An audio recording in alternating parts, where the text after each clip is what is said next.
The Pittsburgh Penguins are starting to make things pretty interesting after Tuesday night's 3-2 overtime win against the LA Kings. Pat and I are going to recap that game, plus give our picks for Warrior Helmet Wednesday right after this.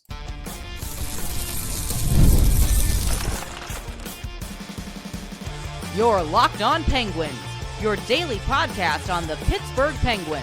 Part of the Locked On Podcast Network, your team every day. Hello and welcome back to another episode of the Locked On Penguins podcast. I am one of your hosts, Hunter Hodes. You can follow me on Twitter at Hunter Hodes, joined by my co-host, Patrick Damp. You can follow him on all social media platforms at Synonym for Wet, and you can follow the show's Twitter at LO_Penguins.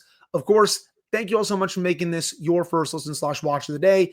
We are free and available on all platforms. And finally, today's episode is brought to you by Bilt Rewards. Start earning points on rent you've already paying by going to joinbilt.com/LockedOnNHL. So, Pat, the Penguins make it 7-2-1 in their last 10 games by coming back to beat the LA Kings in overtime by a score of 3-2.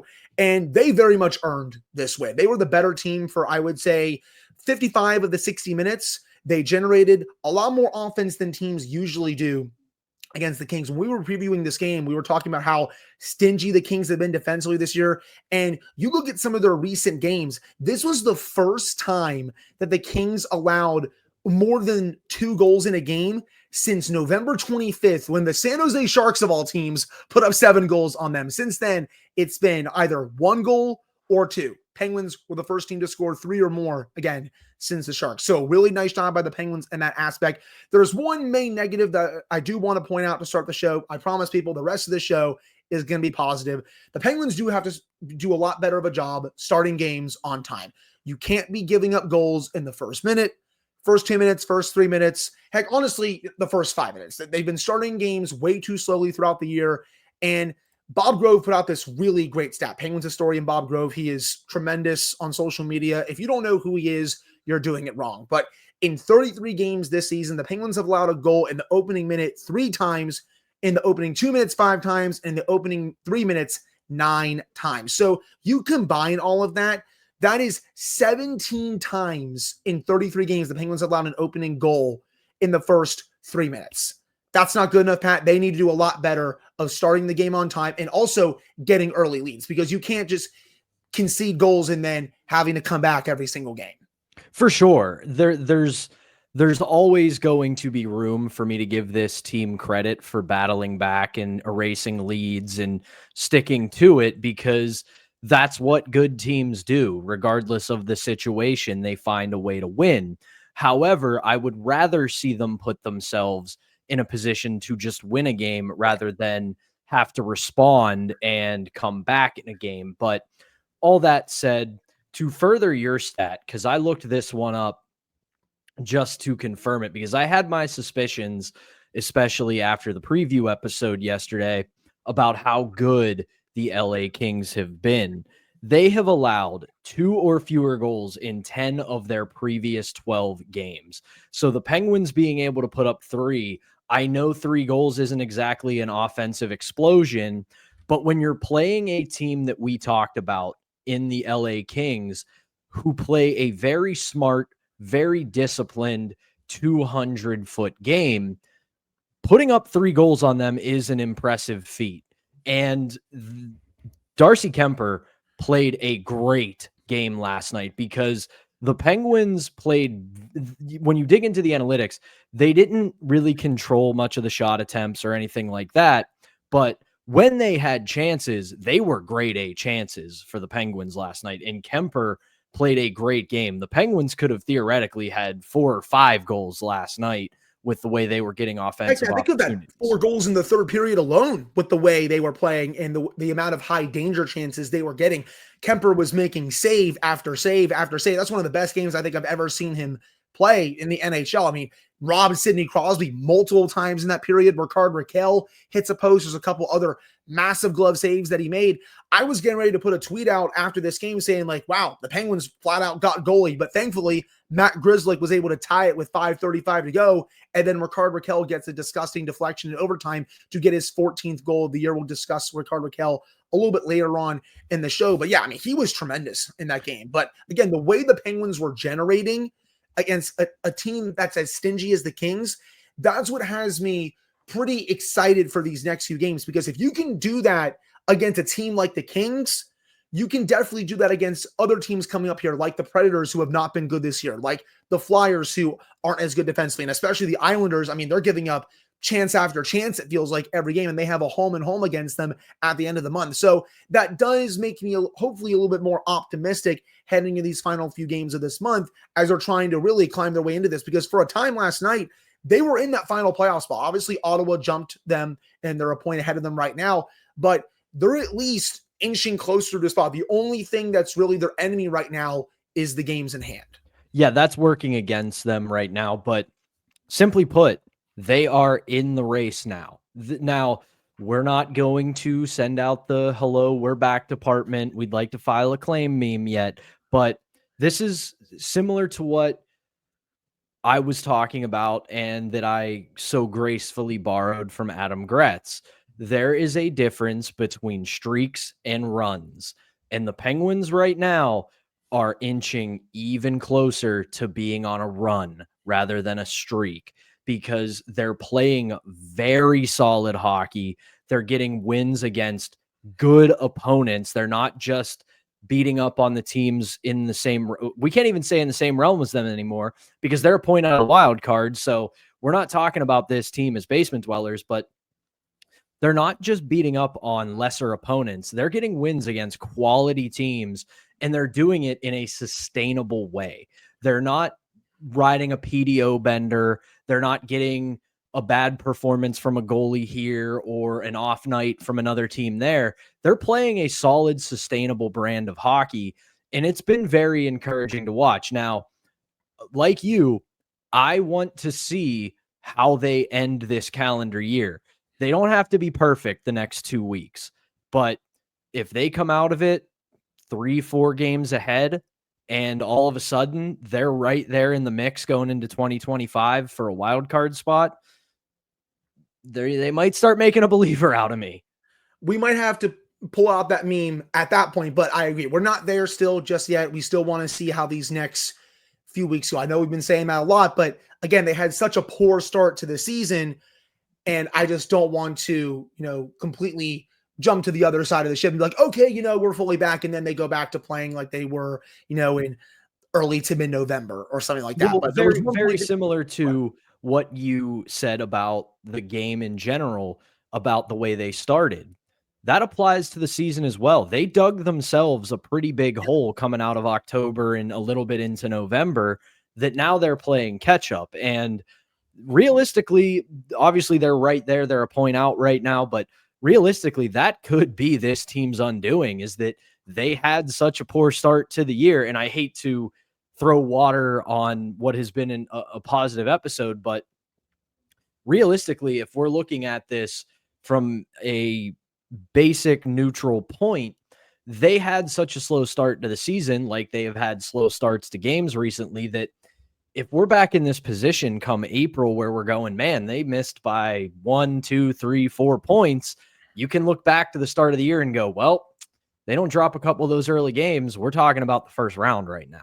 Right. I mean, they were 7-12-4 to start the season. They had lost 16 of their first 23 games. Since then, 7-2-1. They've beaten, as you said, some great teams during this stretch. They've beaten the Bruins, which they rarely do in Boston. They've beaten the Canucks. They've beaten, obviously, the Kings. They've beaten the Maple Leafs. They beat the Florida Panthers. And while they did get a bit lucky to win that game, they still were able to beat the defending champions. They're not just beating these basement-dwelling teams. No, they are beating, legitimate playoff teams. And it goes back to something that you were saying a couple of minutes ago, the brand of hockey they're playing. It's legitimate, good hockey. The process behind the wins is very much there. They're usually out shooting teams with these wins. They're out chancing them. They're playing better defensively. They're getting at least average goaltending. They're not just on this goalie heater. They're not on this PDO heater or any of that. No, the process has been very much there for these last 10 games over the last, I would say, 3 weeks.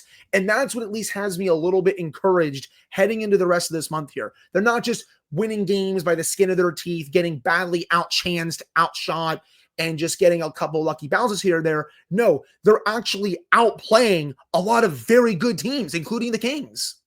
Yeah, you're absolutely right. And listen, the thing that has stood out the most to me, and I promise, I know that I have been one who, you know what? I'm not even gonna backpedal into this. I'm just gonna face it head on. I know I am a Mike Sullivan defender. I know that I have gone to bat for him on multiple occasions, but when they had a little bit of a break before this run or streak or whatever you want to call it began, one of the things he said publicly and emphasized was the neutral zone play has to get better. They were giving teams way too many free entries. They were giving teams way too much room to operate in the neutral zone.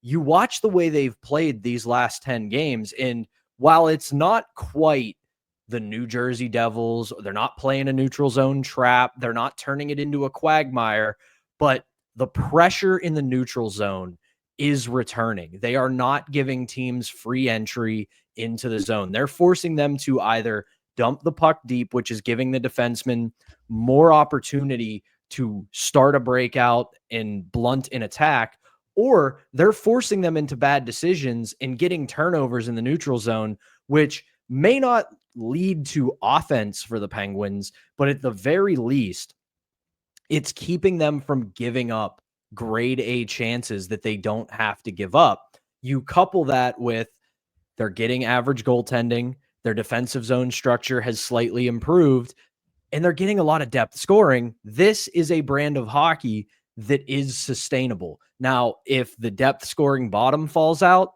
we might have an issue, but at the very least, those other fundamentals don't, as long as they remain, you still have opportunity in each game that you play. And if the depth scoring does bottom out at least a little bit, that's when you need some of your stars to come and bail them out. And speaking of the star players, we're going to discuss more about that coming up here in the second segment, because Sidney, Crosby, and Evgeni Malkin were both on fire on Tuesday night. We kind of teased that heading into the game, like, okay, this will be a really nice time for them to finally break out of, I guess, their, if you want to call it a mini slump. Well, they were outstanding during this game against the Kings, and we're going to break that down for you all coming up here in the second segment. But before we get to that, we got to tell you all about a couple of sponsors, including Select Quote. The World Series, the Super Bowl, the Olympics, the world's top athletes get to play in these top level sporting events thanks to one thing: teamwork. And teamwork can also protect your financial legacy and your family's future. Select Quote's licensed insurance agents are the perfect teammates when shopping for customized, affordable life insurance. They can find you the right policy to keep your financial legacy safely in your family's end zone. Select Quote is one of America's leading insurance brokers with nearly 40 years of experience, helping over 2 million customers and find over $700 billion in coverage since 1985. Other life insurance brokers offer impersonal, one-size-fits-all policies that may cost you more and cover you less, while Select Quote's licensed insurance agents work for you to tailor a life insurance policy for your individual needs in as little as 15 minutes. You invest so much time to take care of yourself and to be the healthiest, best version of you. Select Quote's exclusive policies can reward that effort. And if you are in good health, they work with carriers that could get you same-day coverage for up to $5 million, no medical exam required. Get the right life insurance for you for less at selectquote.com/lockedonnhl. Go to selectquote.com/lockedonnhl today to get started. One more time, that's selectquote.com/lockedonnhl. And we're not done. We still got to tell you all about one more sponsor, and that is Bilt Rewards. Today's episode is brought to you by Bilt Rewards, and if you're a renter, listen up. This is a total game changer, and thanks to Bilt, you can now earn points on rent payments, just like you do with groceries or travel. Paying rent now comes with serious perks, and it's completely free to join. Earn valuable Bilt points on your rent and everyday spending at no extra cost. You can also redeem points towards flights, hotel stays, and even future rent payments. With over 500 airlines and 700,000 hotels in their program, the possibilities are endless. Start earning points on rent you've already paying by going to joinbuilt.com/lockedonnhl. That is joinbuilt.com/lockedonnhl. Make sure to use the link so they know that we sent you. Don't wait. Start earning rewards today. All right, we're back here on this episode of the Locked On Penguins podcast. I'm one of your hosts, Hunter Hodes, joined by my co-host, Patrick Damp. So, Pat, outside of all of the annoying wrestling terms that were on the broadcast last night, I swear, if someone did a drinking game for how many times Josh and Colby just said a wrestling term, I think you probably would have been drunk in 5 minutes. I'm like, okay, I get it. WWE night, really fine. I know you're a big wrestling nerd. I think I was kind of done with it about the 10-minute mark of the first period. Hey, shout out to the champ, Colby Armstrong, though, for bringing the Winged Eagle Championship belt onto the broadcast. Absolutely awesome. One other thing I'll just say, I just want to get this out of the way so we can get to the point of this segment. Absolutely loved seeing one of the hottest WWE stars right now, Braun Breaker, doing the Hockey Night in Pittsburgh announcement. Shout out to Jaden Becker, the in-arena host. I know we had him on this show last year, and he, like me, is a giant wrestling fan. So I know he had to be on cloud 9 all night last night. Oh, yeah. He was probably loving that. You even had a segment on that show with Jaden. You guys were just spewing WWE stuff. And I was like, okay, yeah, can this segment be over at this point? But no, outside of that, again, was fine with it until about the 10-minute mark of the first period. But getting back to the game itself, Sidney Crosby and Evgeni Malkin, man, wow. I mean, Crosby could have had 4 to 5 points last night with the way he was playing. You can tell he's still getting a bit frustrated because Darcy Kemper flat out robbed him on multiple occasions. Early in the third period, I have no idea how he didn't score there. Later on in the third period, he gets a chance right in front. Kemper robs him there. And you can just see him like look up to the heavens, and he's just like, what do I got to do at this point? But then later on, he gets the primary assist on Matt Grzelcyk's goal. And that is a disgusting pass from Crosby. The way that he's able to know that Grzelcyk is right there, again, has eyes in the back of his head, beautiful dish, even better finish from Grzelcyk. And I will say this about Matt Grzelcyk. It's one game. Yes, he did play very well in that game against the Kings. That actually might have been his best game of the season. He led the Penguins in average game score last night, which he has not done this season yet. But his underlying numbers were also very strong. He passed the eye test. One game, but I'm glad he made both of us eat our words, at least for last night. So really nice performance from him. But Crosby, he was all over the ice, and I gotta think that a explosion of goals for him is coming, because sooner or later these chances are going to start going with how many high danger chances he's getting. Yeah, he is looking very much like Sidney Crosby once again. And I'm going to read this verbatim from our pal, who we have on every couple of Mondays for Marshall Monday. Jesse Marshall put this on Blue Sky. He ran these numbers for us. And this is during the Penguins' recent 10-game stretch during this time. Shot attempt percentage, 57. That's first. Goals for per 60, 5.11. That's second on the team. Expected goals for per 60, 4.27. That's first. Expected goals for percentage, 63%. That's first. And that has been in this 10-game stretch where he has not scored a goal, but he has been arguably the Penguins' best player during this stretch. And he is generating offense. He's generating chances, whether it's goalies making unbelievable saves or shots getting blocked or shots for some reason going through the entire goal mouth and going wide. Eventually, this is going to fall for him. It's exactly what I told you, Hunter. When it comes to players, especially players like Sidney Crosby, I only begin to worry about them when the chances stop coming. The chances have been there game after game after game. My worry for players like that are when they stop generating offense and stop generating chances. The way Crosby's playing right now, this isn't a traditional slump. This isn't he's playing a perimeter game. He's not getting shots. You don't really notice him. He's not playing with his usual tenacity. This is Sidney Crosby unleashed right now. The only thing that's not there are the goals. You talked about Grzelcyk, the Grzelcyk goal. That is vintage Sidney Crosby. How many players do you think could make that pass? You could probably count them on one hand. The fact that he throws a backhand pass from the wall across the entire zone, it lands right on Grzelcyk's stick, and he makes no mistake on the shot, and the Penguins are back in this game. So I love his game right now, and I have to believe if this process continues, we're going to get an explosion of goals. He is going to start filling the net. And the sooner it happens, the better, because we know how fiery Sidney Crosby is. We know that even in his quote unquote old age, he's still got that fire. And if he starts playing frustrated, things might go south. Yeah, and I think you can also say the same about Evgeni Malkin. I felt like he was all over the ice last night. He gets credited with the first tying goal after the Kings took the lead early. Great play by him and Michael Bunting right around the net. And we said before that game yesterday, we wanted this to be a big Michael Bunting game. It screamed a chaotic game because you want to get traffic in front of Kemper, especially with how the Kings are stingy defensively.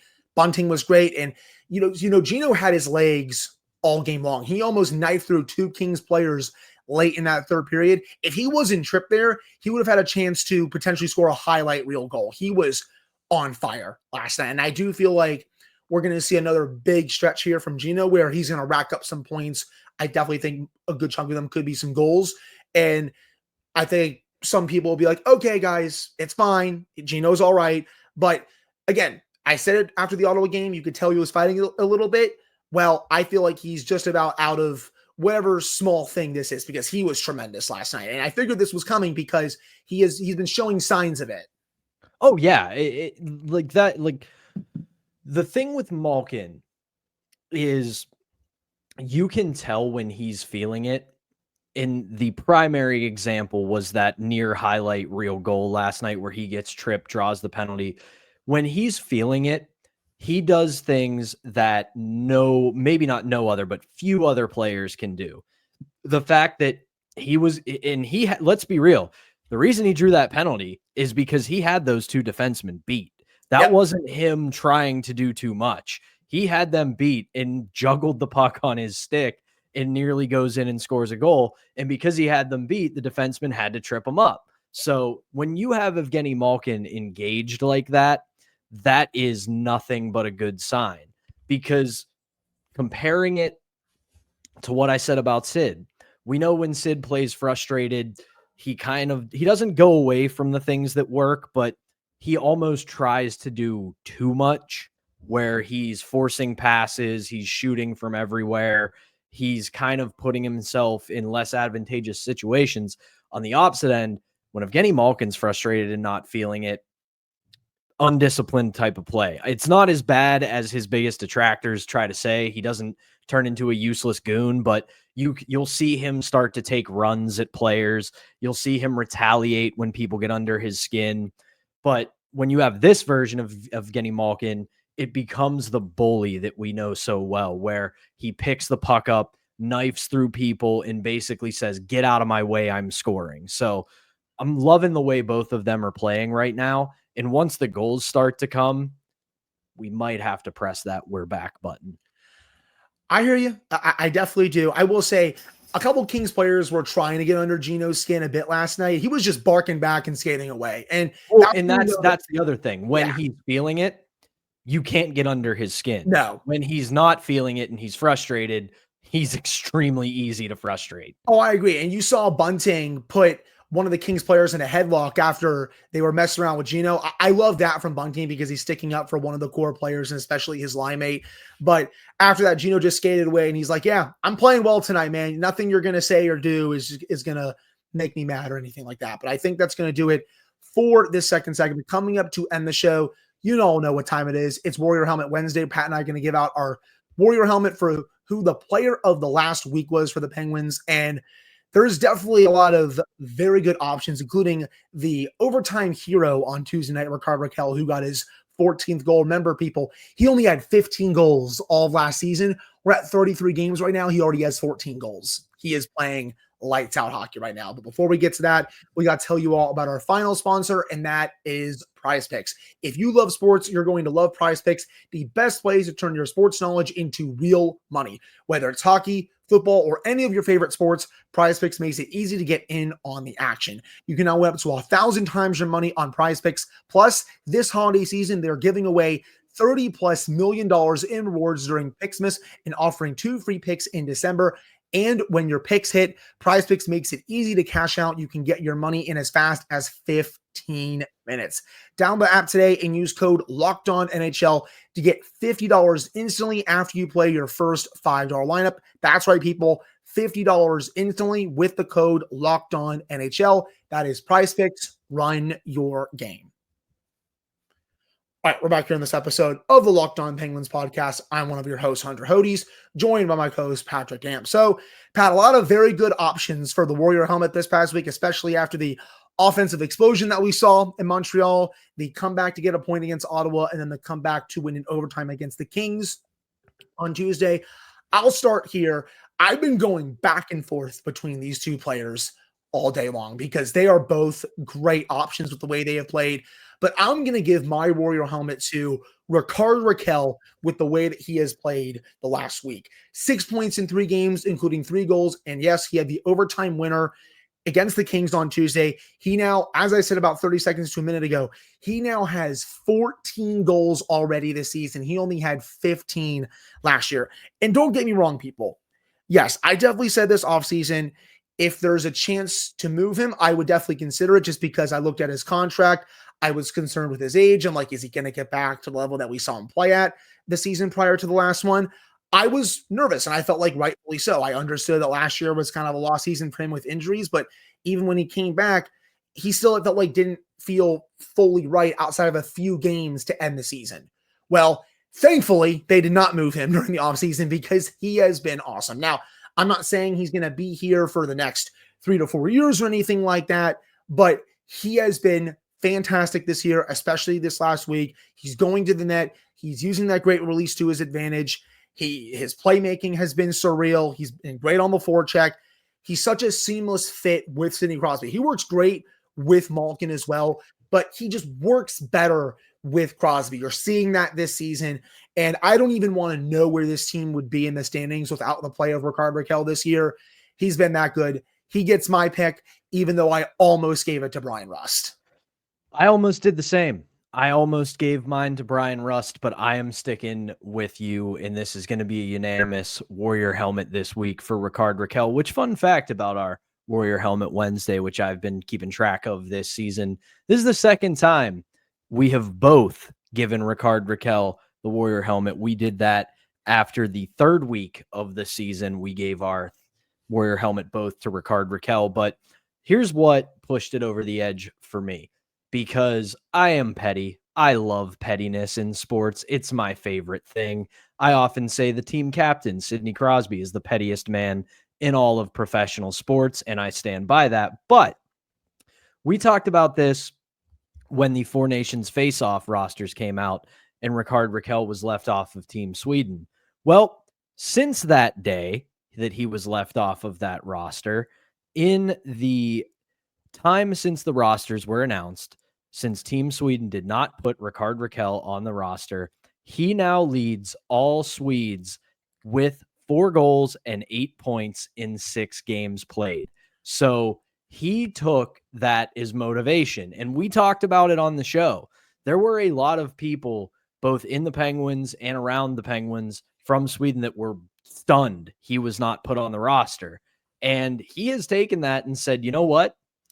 I know the Olympics are in 2 years, so you might want to give me a second look if you're not going to take me to Four Nations, because I'm one of the better Swedish-born players. Now, will that keep up into 2 years? We'll see. But for now, he's making a real statement to show Team Sweden that they made a mistake not putting him on the roster. Agreed. And I love the Penguins PR tweet because they tagged the Swedish Hockey Federation in that picture. And I'm like, you know what? I respect that. I respect that you did that because you're showing them that they should have put Rakell on this team. And yeah, I mean, right now he should be on the Olympic team in 26. As you said, we'll have to see if that continues well into next year. But right now, if he's not on the 26 Olympic team, Team Sweden's going to have some questions to answer, at least the way he's playing as of now. But I think that's going to do it for today's episode of the Locked On Penguins podcast. Pat and I both really appreciate everyone listening to / watching every episode. We're going to be back for a fresh Thursday edition of the show to go over a preview for the game against Nashville, who shut out the Rangers. And the Rangers, man, woof, they're just really going through it right now. We're also going to get into some World Junior talk. The Penguins, they're going to be representing their countries in that. And Justin Schultz officially announcing his retirement will sing his praises throughout that episode as well. So that's all coming up for you all on Thursday. So for Patrick Damp, I am Hunter Hodes. Thank you all so much for tuning in. We appreciate it. We'll be back on Thursday.